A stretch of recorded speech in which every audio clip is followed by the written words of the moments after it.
Now I perform one experiment activity to observe the lateral deviation, lateral displacement of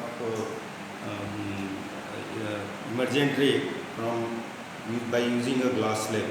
So this is the glass slab. We are taking this glass slab and draw the outline of this glass slab. These are the outlines. This is the outline, and now take one point, approx this point, and draw one normal. This is the normal.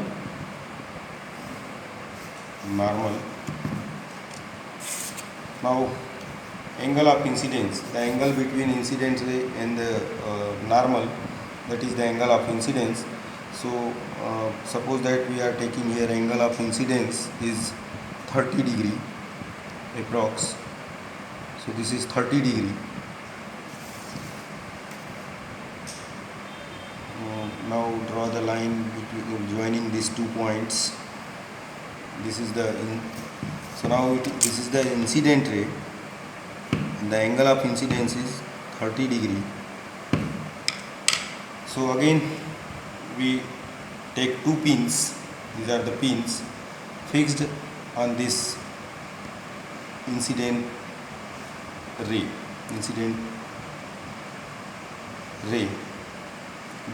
These two pins are fixed. Now take this glass slab again, and these are another 2 pins, and we see here from this side to see the refracted image of these 2 pins, and fix the 2 pins in the same line, such as these 4 pins are coincide together. These 4 pins are coincide together. These are the 4 pins. So these 2 pins indicate the emergent ray. So now draw the line joining these 2 pins,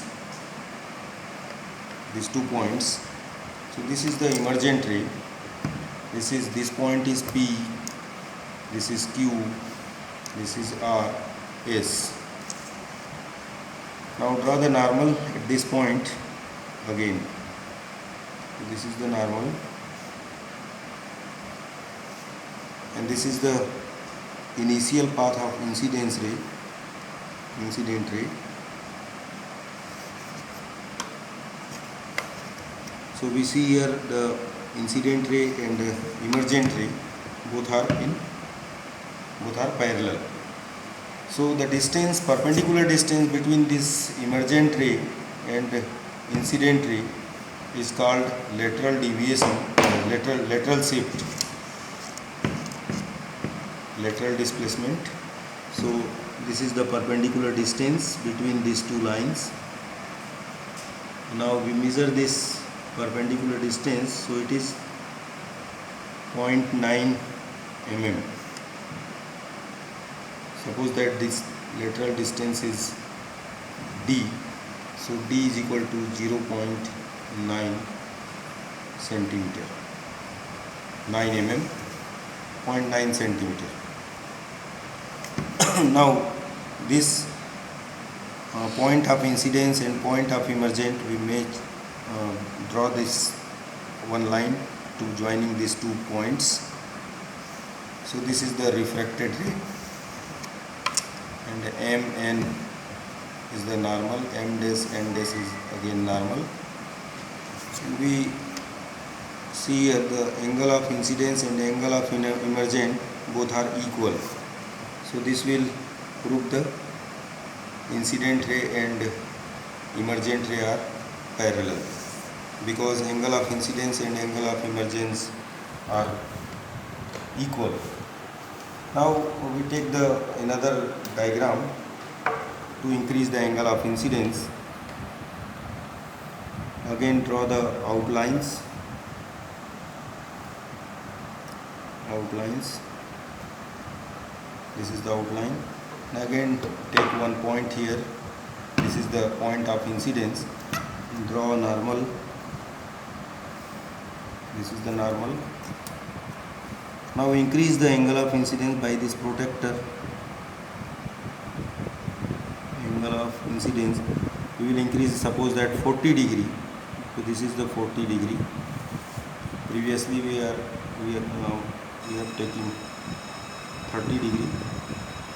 We have taken 30 degree. Now it is 40 degree. So this is 40 degree. Again fix 2 points, 2 pins. These are the 2 pins, and kept this glass slab. And again see the image, refracted image of these 2 pins along this direction. And again fix the 2 pins in the same line, such as all these 4 pins seeing in same line or coincide together, like that. Now darken these points. Darken these points. These points are P, Q, R, S. Now one line drawn one line joining to these 2 points. This line is again a emergent ray, and draw one normal from this point of emergent. This is the normal. And this point of incidence and point of emergent, to draw one line to joining these 2 points. This is the refracted ray, and again produce this incident ray in a forward direction. So again we are seeing here incident ray and the emergent ray both are parallel. How it is parallel? To measuring the angle of emergent, that is 40 degree. So this is again 40 degree. So angle of emergent and the angle of incidence both are 40 degree. Hence we can say the incident ray and the emergent ray both are parallel. So the perpendicular distance between these 2, incident ray and the emergent ray, is the lateral shift. So this lateral shift is, now we can measure this 1.1 centimeter. So D is equal to 1.1 centimeter. From these 2 diagram, we can say the angle of incidence will be increases, then the lateral shift will also increases. This is our observation.